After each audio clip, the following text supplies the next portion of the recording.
Shalom saudara sekalian, senang sekali saya Pendeta Rubin Andi Abraham bisa melayani Anda dalam ibadah online ini. Hari ini saya akan membahas perihal iman dan ilmu apakah bertentangan.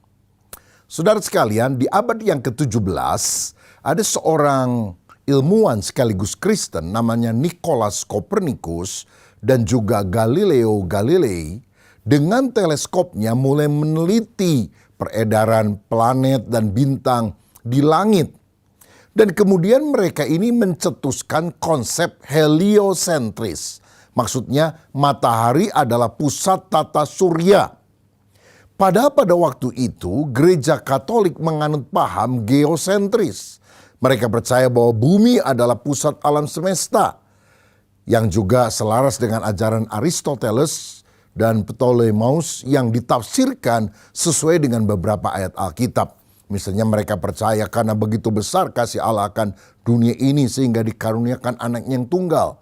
Berarti Allah menjadikan dunia itu atau bumi ini sebagai senter, pusat alam semesta. Yang karenanya Yesus saja rela datang untuk mati bagi orang yang ada di pusat alam semesta ini. Tentu ini adalah tafsiran daripada ayat tersebut. Pada tahun 1633, Gereja Roma Katolik melarang ajaran heliosentris bahwa matahari pusat alam semesta. Namun, Galileo Galilei tetap tidak mau menerima pandangan itu karena yakin bahwa mataharilah pusat alam semesta dan bukan bumi seperti yang dipercaya oleh gereja pada masa itu. Nah, dia dianggap membangkang dan tidak mau taat kepada aturan itu, maka Galileo dijadikan sebagai tahanan rumah seumur hidupnya sebagai hukuman kepada dia. Galileo sebetulnya adalah seorang beriman, seorang Kristen dan percaya bahwa Tuhan memberi manusia akal untuk memahami alam. Dia pernah berkata, Alkitab menunjukkan jalan menuju sorga bukan bagaimana langit bekerja. Maksudnya ada perbedaan tujuan antara penelitian sains dan tujuan mengapa Alkitab ditulis. Yang satu meneliti alam semesta, ilmu pengetahuan. Yang satu menunjukkan jalan ke sorga, Alkitab. Lebih dari 300 tahun kemudian, yaitu pada tahun 1992, Paus Yohanes Paulus II secara resmi mengakui kesalahan dalam perlakuan terhadap Galileo. Karena semua orang sekarang percaya bahwa matahari adalah pusat alam semesta. Saudara, peristiwa ini merupakan salah satu contoh pertentangan antara iman dan ilmu, iman dan sains yang pernah terjadi. Apakah iman dan ilmu itu bertentangan? Beberapa orang berpendapat bahwa sains dan iman memang bertentangan karena sains didasarkan pada bukti empiris dan metode rasional, sedangkan iman berlandaskan keyakinan hati kepada Allah yang tidak selalu dapat dibuktikan secara ilmiah. Namun, pada masa kini ada banyak ilmuwan Kristen dan juga para teolog yang yakin bahwa sains atau ilmu pengetahuan dan iman tidak harus bertentangan. Nah, saya akan sebutkan beberapa pandangan ilmuwan dan rohaniwan tentang pokok ini. Yang pertama adalah Albert Einstein. Dia pernah berkata, ilmu tanpa agama lumpuh, agama tanpa ilmu buta. Menurut Einstein, ilmu adalah cara untuk memahami alam semesta. Sementara agama lebih tentang etika dan moral. Jadi keduanya tidak bertentangan tapi saling melengkapi. Yang kedua, Saint Augustine atau Agustinus dari Hippo pernah berkata, iman dan akal budi termasuk ilmu tidak bertentangan karena kebenaran yang ditemukan melalui ilmu adalah bagian dari kebenaran Tuhan. All truth is God's truth. Semua kebenaran yang ada adalah kebenaran Allah. Dia sumber segala-galanya dan dia bisa menyatakan kepada siapa saja yang dia mau, apakah itu rohaniwan, ataukah ilmuwan, atau orang biasa. Agustinus juga pernah berkata, percaya dulu agar mengerti. Artinya iman atau percaya akan membuka jalan untuk pemahaman yang lebih dalam tentang dunia dan juga tentang Tuhan. Maka penting sekali kita bukan hanya mengerti, tapi juga percaya. Percaya agar mengerti. Tokoh lain adalah Thomas Aquinas. Dia percaya bahwa ilmu dan iman berasal dari sumber yang sama, yaitu dari Tuhan.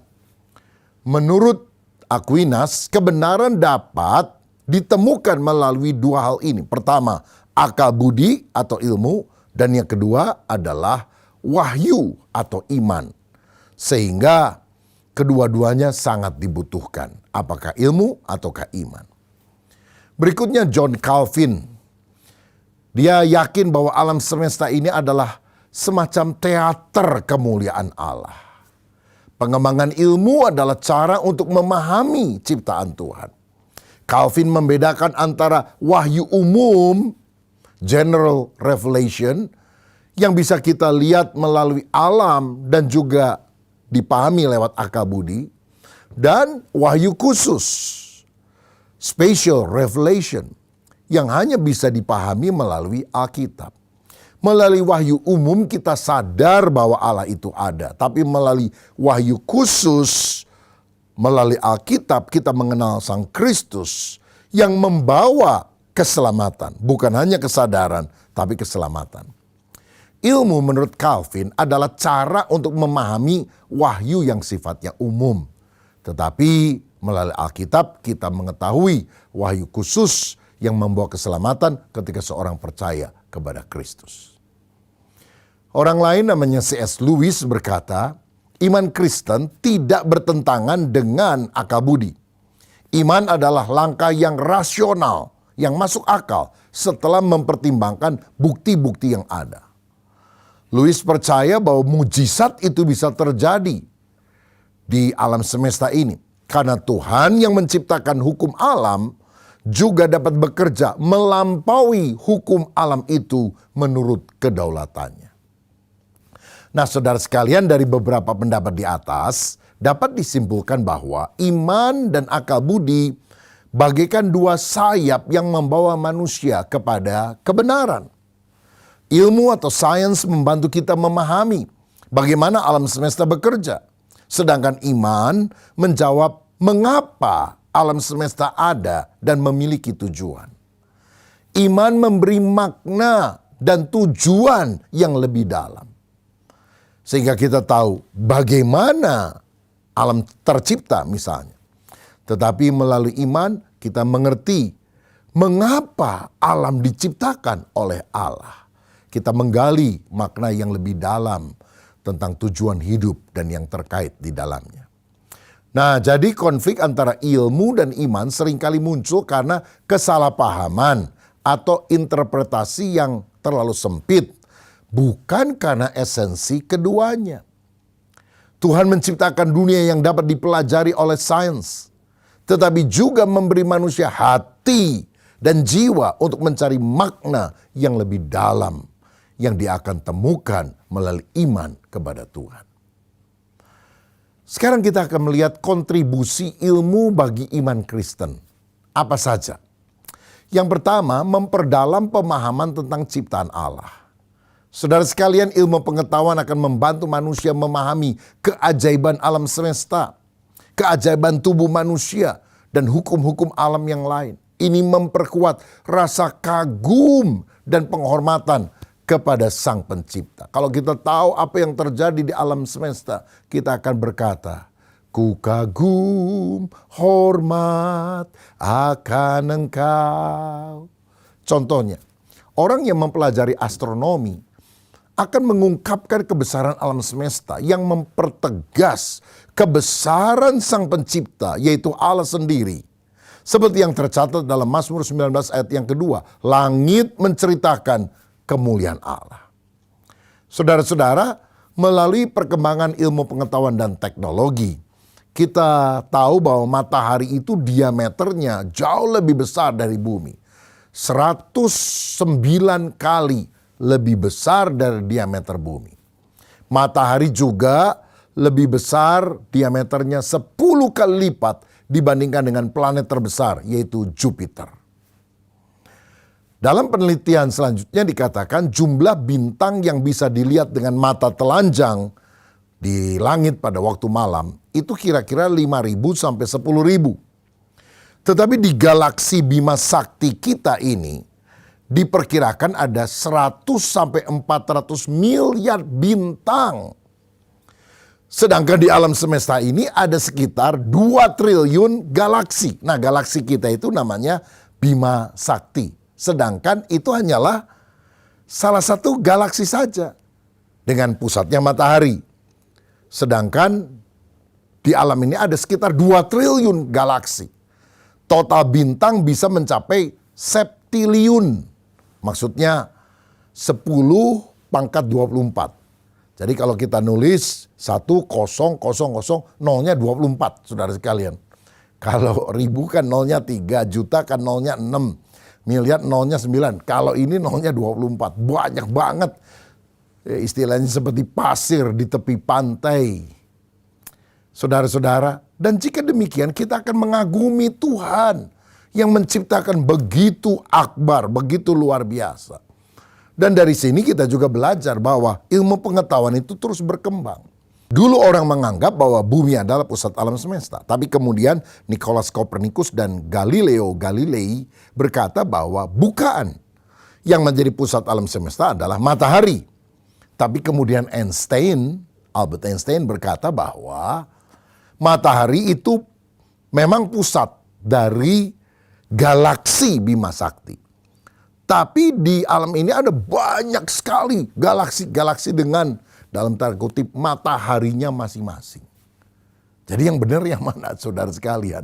Bumi pusat, matahari pusat, atau matahari cuma pusat di galaksi Bima Sakti. Sedangkan ada banyak galaksi-galaksi lain dengan matahari dan bintangnya sendiri-sendiri. Nah, kita ini menyadari bahwa manusia itu pengetahuannya terbatas dan ilmu itu makin lama makin maju.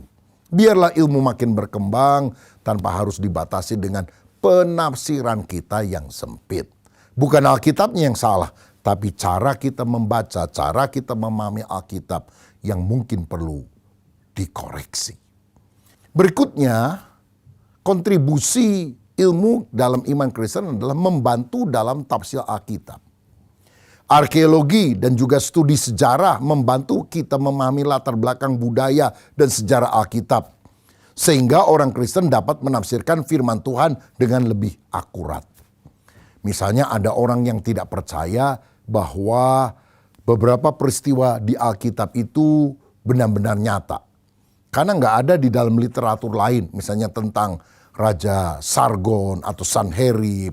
Atau tidak ada perintah dari seorang pemimpin Persia pada waktu itu yang namanya adalah Kores untuk menyuruh orang Israel kembali ke Yerusalem setelah penawanan 70 tahun oleh Babel yang kemudian dikalahkan oleh Media Persia. Tapi melalui penggalian arkeologis ditemukan itu saudara. Catatan-catatan di batu dan sebagainya yang dengan jelas menunjukkan apa yang dicatat Alkitab itu benar dan akurat. Contoh yang lain adalah penemuan Dead Sea Scroll, gulungan naskah Laut Mati yang memberikan bukti tentang keakuratan teks Alkitab. Karena begini, salinan yang paling lengkap untuk menerjemahkan Alkitab ke bahasa Inggris, King James Version misalnya, bahkan ke dalam bahasa Indonesia, itu disebut sebagai Codex Aleppo atau Codex Leningrad pada abad 10 atau 11 setelah Masehi. Nah, ada orang bilang, ini kan salinan yang belum tentu sama seperti aslinya. Nah, jadi kemungkinan besar Alkitab sudah dipalsukan, sudah ditambah, dikurangi di tengah jalan. Tetapi kemudian ditemukan gulungan naskah Laut Mati di Qumran antara tahun 1946 sampai 1956 yang usianya setelah diteliti itu berasal dari kira-kira abad ke-1 sebelum Masehi.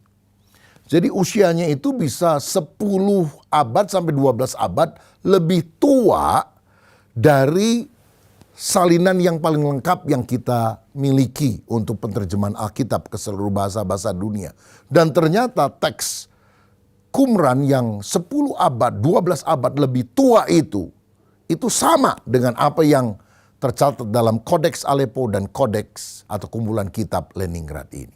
Jadi jelas penemuan-penemuan ilmu pengetahuan membuktikan Alkitab itu benar. Berikutnya, saudara sekalian, ini juga bisa mendorong etika Kristen dalam keilmuan. Iman Kristen memberikan landasan moral bagi pengembangan ilmu yang bertanggung jawab. Sehingga ilmu digunakan untuk kebaikan dan bukan untuk merusak kehidupan. Contohnya, etika Kristen dalam bioteknologi menolak cloning manusia demi menjaga martabat manusia sebagai ciptaan Allah. Jadi kalau buah di-cloning supaya lebih besar, oke lah. Ada domba yang di-cloning begitu saudara, menjadi domba yang lain. Tapi manusia kalau di-cloning jadi manusia yang lebih banyak dan sebagainya dengan apapun yang diinginkan oleh manusia. Ini kan seperti manusia udah mau main jadi Tuhan. Dan itulah yang secara etika moral Kristen harus ditolak. Walaupun mungkin saja ilmu pengetahuan bisa menemukan caranya dan mengembangkan hal tersebut. Berikutnya, apa kontribusi ilmu bagi manusia dan kerohanian? Saudara-saudara, jadi kita perlu menerapkan sains untuk kebaikan dunia dalam berbagai bidang. Medis, teknologi, ekologi, dan sebagainya. Nah, kontribusi ilmu bagi hidup manusia dan kerohanian yang pertama antara lain meningkatkan kualitas hidup. Kemajuan di ilmu pengetahuan dan teknologi dalam bidang medis misalnya, dalam bidang teknologi pangan dan komunikasi bisa membantu manusia hidup lebih sehat dan produktif. Saudara, contohnya ya, teknologi medis seperti vaksin dan terapi gen membantu menyembuhkan penyakit yang dulu mematikan.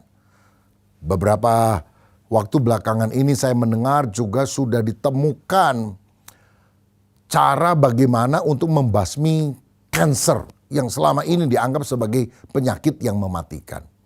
Ilmu pengetahuan juga bisa mengembangkan bagaimana supaya panen dari buah-buahan itu lebih sering, lebih cepat dengan kualitas yang tetap baik, bahkan lebih bagus daripada dengan cara yang alamiah. Bukankah ini karena pengembangan daripada iptek, ilmu pengetahuan dan teknologi? Ada orang sekarang yang bisa mengoperasi orang lain di luar negeri melalui robot yang dia lihat melalui satu alat, sehingga dia misalnya di negara Amerika bisa mengoperasi orang yang ada di Indonesia. Karena dia bisa melihat melalui video dan dia gerakan robot itu dengan internet sehingga hasilnya juga sangat bagus. Ini kan tidak mungkin bisa terjadi pada masa lalu.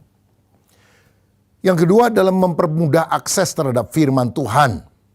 Saudara, teknologi digital memungkinkan Alkitab tersedia dalam berbagai bahasa dan format. Ada aplikasi Alkitab, podcast, YouTube, dan lain-lain. Sehingga makin banyak orang bisa mengenal Tuhan. Contohnya aplikasi Alkitab seperti YouVersion memungkinkan jutaan orang membaca Alkitab kapan saja dan di mana saja. Dan biayanya lebih murah. Kalau dulu kan di perkamen, gulungan kulit binatang, gedenya luar biasa. Lalu ditemukan papirus, lebih ringkas. Ditemukan kertas dan mesin cetak, Gutenberg. Jadi Alkitab itu bisa dipegang oleh tangan gitu ya, walaupun cukup tebal. Tapi sekarang bisa dimasukkan dalam handphone yang kecil karena secara digital. Dan penyebarannya pun sangat luas terjadi di mana-mana. Sekarang ini ada banyak aplikasi yang bisa membacakan Alkitab. Dari Kejadian sampai Maliahi Perjanjian Lama, dari Matius sampai Wahyu Perjanjian Baru. Jadi untuk lansia yang sudah kabur matanya, tidak bisa baca, bisa klik dan dibacakan itu ayat-ayat Alkitab. Perjanjian Lama, Perjanjian Baru. Wah, ini kan sangat luar biasa, saudara-saudara. Lalu kemudian gunanya adalah memperluas pelayanan dan misi Kristen. Internet dan media sosial memungkinkan gereja menjangkau lebih banyak orang dengan Injil tanpa terbatas oleh jarak geografis. Contohnya ibadah online dan seminar teologi virtual yang memungkinkan lebih banyak orang belajar firman Tuhan dari berbagai belahan dunia. Walaupun saya mendorong saudara tetap ikut ibadah onsite karena kita bisa lebih kusuk. Kalau ikut ibadah online itu lebih banyak nontonnya sekarang saudara. Ya, itu extra fooding lah, makanan tambahan. Tapi saudara mesti datang ke rumah Tuhan dan sungguh-sungguh beribadah kepada Dia, hormat kepada Tuhan. Sedangkan melalui YouTube dan sebagainya sebagai tambahan pengetahuan, pemahaman kita akan firman. Kedua-duanya punya fungsi yang penting. Nah, sekarang apa implikasi praktis bagi kita? Yang pertama, kita harus menghargai ilmu pengetahuan atau sains sebagai karunia Tuhan. Jika sains adalah cara untuk memahami ciptaan Tuhan, maka mempelajarinya dengan rasa hormat dan syukur adalah bagian dari iman. Alkitab berkata, "Kasihilah Tuhan Allahmu, bukan hanya dengan segenap hatimu, jiwamu, kekuatanmu, tapi juga dengan segenap akal budimu." Jadi gunakan otak saudara untuk kemuliaan nama Tuhan dengan belajar dan meneliti sesuatu yang lebih dalam. Daripada melihat sains sebagai musuh, kita bisa belajar untuk menghindari konflik yang tidak perlu, tapi mengintegrasikan iman dan sains dengan bijaksana. Kita juga perlu menyadari keterbatasan sains. Sains dapat menjelaskan banyak hal, tapi tidak semua hal, terutama yang berkaitan dengan moralitas, tujuan hidup, dan keberadaan Tuhan. Jadi sains atau ilmu dan iman Kristen tidak harus bertentangan, tetapi dapat berjalan bersama dalam harmoni. Keduanya menjelaskan aspek yang berbeda dari realitas. Sains menjelaskan dunia fisik, sementara iman menjawab pertanyaan tentang makna dan tujuan hidup. Seperti yang dikatakan oleh Johannes Kepler, seorang astronom Kristen, ilmu pengetahuan adalah cara kita berpikir agar dapat memahami pikiran Tuhan. Baginya mempelajari alam berarti mendekatkan diri kepada kebijaksanaan ilahi. Yang kedua, implikasi bagi kita memperdalam ilmu dengan sikap rendah hati. Kita harus menggunakan ilmu untuk mencari kebenaran, bukan untuk menolak iman. Jangan kalau udah pinter rasanya Tuhan itu tidak ada. Ini adalah hal yang sangat keliru. Seorang ilmuwan Kristen tetap bersyukur dan berdoa kepada Tuhan atas penemuan-penemuannya. Gak boleh sombong, digoyang dikit otaknya setengah milimeter aja udah gak bisa apa-apa, udah linglung saudara. Yang ketiga, kita harus memanfaatkan teknologi secara bijaksana. Gunakan teknologi untuk membangun iman dan relasi dengan sesama, bukan sekedar hiburan atau konsumsi berlebihan. Contohnya kita harus menggunakan media sosial untuk menyebarkan pesan kebaikan dan bukan menyebarkan kebencian atau hoax. Saya percaya kalau kita melakukan hal-hal ini, iman dan ilmu bukannya saling bertentangan, tapi saling melengkapi. Saya berdoa lebih banyak lagi ilmuwan-ilmuwan yang percaya kepada Allah di dalam Kristus, yang akhirnya mendapatkan dimensi yang lebih luas, bukan hanya rasional, tetapi dalam hati, dalam tingkah laku kehidupan kita, kita mempermuliakan Tuhan, Raja di atas segala raja, yang telah memberikan hikmat kepada kita. Siapa di antara saudara yang berjanji untuk meningkatkan pemahaman kita dalam berbagai bidang, mengasah akal budi kita, melalui perkara-perkara yang bermanfaat bagi diri kita dan juga kesejahteraan umat manusia. Tapi yang kau tetap takut akan Tuhan, percaya bahwa hidup mengutamakan Tuhan adalah yang utama. Baca firman Tuhan supaya engkau sungguh-sungguh punya keintiman dengan Tuhan. Kalau saudara rindu menjadi seorang ilmuwan yang beriman, mari kita berdoa bersama. Bapa, terima kasih untuk kebenaran firman-Mu yang sudah kami terima. Biarlah kami juga memiliki wawasan yang lebih luas, bahwa ilmu dan iman bisa berjalan bergandengan, tidak saling bertabrakan. Dan kalau kami hidup benar-benar menggunakan akal budi kami, bukannya kami menjauh dari Tuhan, tapi kami akan kagum terpesona akan karya Allah yang luar biasa dalam alam semesta, dalam kehidupan, dalam penemuan-penemuan sains. Dan biarlah apapun yang kami lakukan, semuanya untuk kemuliaan Tuhan. Demi nama Yesus, berkat Tuhan atas kami semuanya. Haleluya. Amin. Tuhan Yesus memberkati.